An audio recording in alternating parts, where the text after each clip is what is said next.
fascinating breaking news story caught my eye on X today. There it is, in the today's news section in the corner. Irishman admits ISIS support in McGregor pub, arson and Garda attack. Trending now. Irishman. Was he ginger and short and had a little pipe and big curly ginger sideboards and a big green hat on? He sounds well Irish to me. Loads of Irish people support ISIS. What did he shout before he did the attack? Bagora Akbar.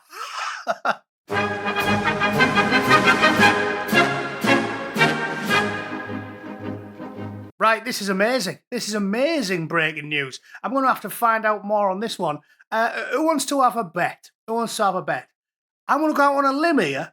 In fact, I'll put my house on it. If I'm wrong about this, I'll have a lottery. You can have me out, right? I'll guarantee that his name wasn't Seamus, Shane, Patrick, or Derek. All right?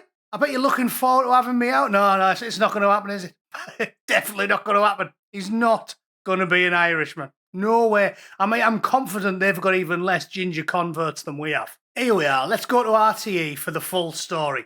Man who stabbed Garda in Dublin city centre tells the court he supported ISIS. Right, drum roll, please. Is he going to be a fat ginger fella? Think he's going to look like Garen? That very funny Irish lad who does the food reviews. Are you ready? Let's see what he's called. Seamus McGinnity? Patrick Flanagan?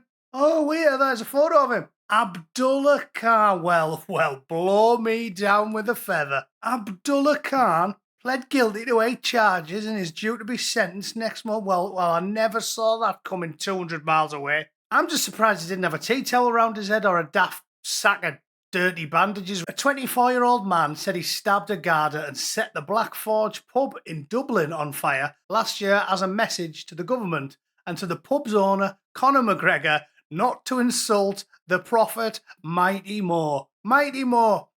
Just to lay it right on the line here, I just want to let everybody know the Angry Bootneck will not be intimidated. So I will still continue to refer to him by several synonyms because obviously they don't like that word on the platform. But they are quite respectful, yeah. It's a little fat pot-bellied plagiarist dwarf.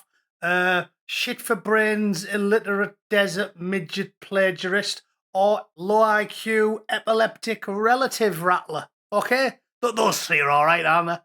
I don't think I can get in trouble for them. Mullah Abdullah, whose address cannot be published because of a court order, pleaded guilty to 8 charges, including 2 terrorist offences in connection with both attacks in July of last year. Oh, I like the way they won't give you his address because of a court order. I bet you if he was a fat, pasty ginger fella, they'd give you his address, wouldn't they? Ireland's got the same brazenly 2-tier legal system that we have. If he was a pasty white fella, they'd give you his name, his address, and his mum's shoe size, wouldn't they? They'd tell you there was a key under the mat at the back door if he was a white bloke. Jesus. He admitted that he stabbed a Garda and set the pub on fire because he was a supporter of the obvious and the obvious. I said the obvious for the first one because I'm sick of saying that 4-letter acronym. I feel like if you say that too many times in a video, the platform owners don't like it. But the second one's obvious as well, isn't it? I think I've heard that word shouted more often in British town centres in the last 10 years than John.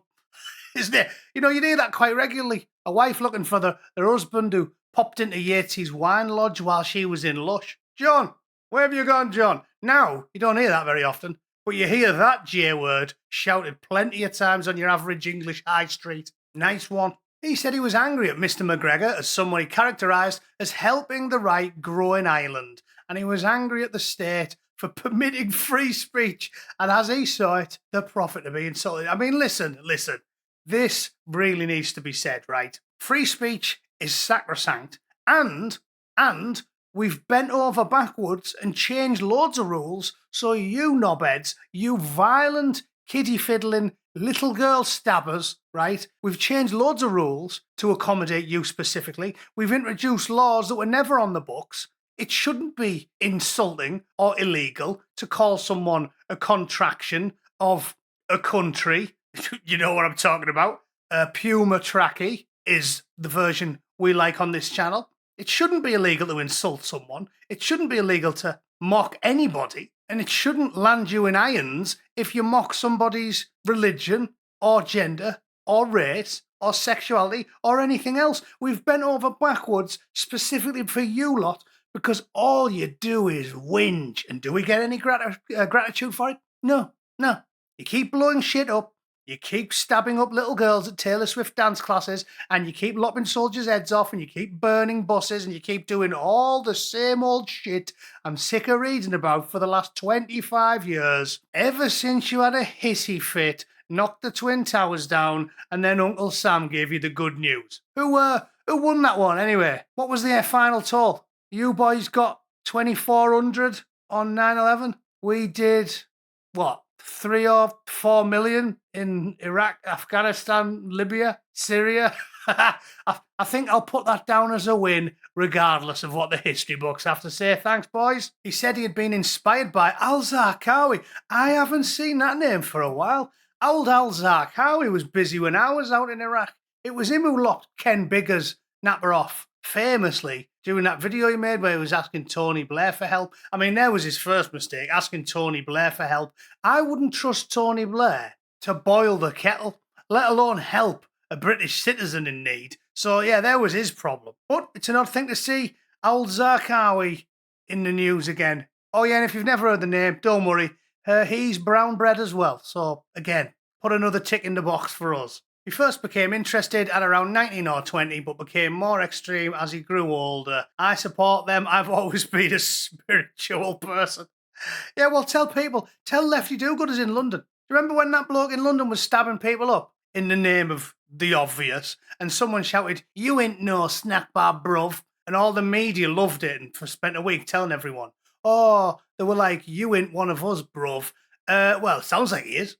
He's always been a spiritual person. It sounds like the only people that are practicing snack bar regulars are the ones that do stuff like this. Because you can't tell me that a bloke who has a big beard, doesn't eat pork, doesn't drink alcohol, practices polygamy, marries his relatives, prays 5 times a day, goes to the big Golden Bell End church every single day, does everything like it says in the holy book, memorizes all the passages, knows all the hadiths and everything, knows it all off by heart, prays 5 times a day, the whole lot, wears the traditional dress, has a big beard. They're going to tell you, Guardian readers and BBC journalists, they're going to tell you that a man like that definitely isn't a follower of the religion of many, many pieces, right? He definitely isn't. He's about as much of a one as I am, right?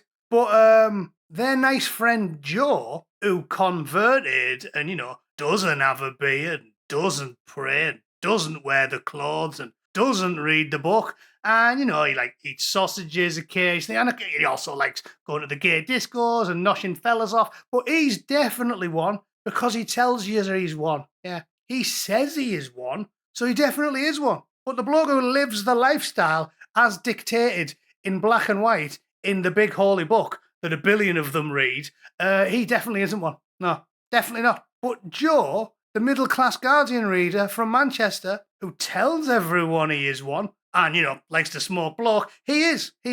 And that's because the world's gone completely mental. So anyway, I'm not going to give you his life story. He goes on and on and on. People were rude, people were mean, therefore attack the Garda, stab someone, blow stuff up. The state, it's all their fault. People are allowed to say things I don't like. The end. All right, so this fella, where is he? This fella is a professional arsehole, and it's just a shame that he didn't indulge in a more traditional method of protest, which would be donning a hissing backpack or a pair of highly explosive flip-flops, filling his pockets with C4 and rat poison, and then scattering himself across the city of Dublin in a violent, dangerous, but immensely gratifying firework display, because then the world would be at least one arsehole short. Okay? That's me for the day. If you disagree with anything I've said, you think this guy definitely was, he's basically an atheist. He's got more in common with a Quaker, hasn't he? Or a Catholic than he has with the followers of the religion of peace. You know, because middle-class white women who occasionally put a daft hat on, they're the real adherents of the religion that can barely spell. Okay, that's the world we're living in. Thanks for tuning in, everyone. See you all tomorrow. Toodle pip. Cheers.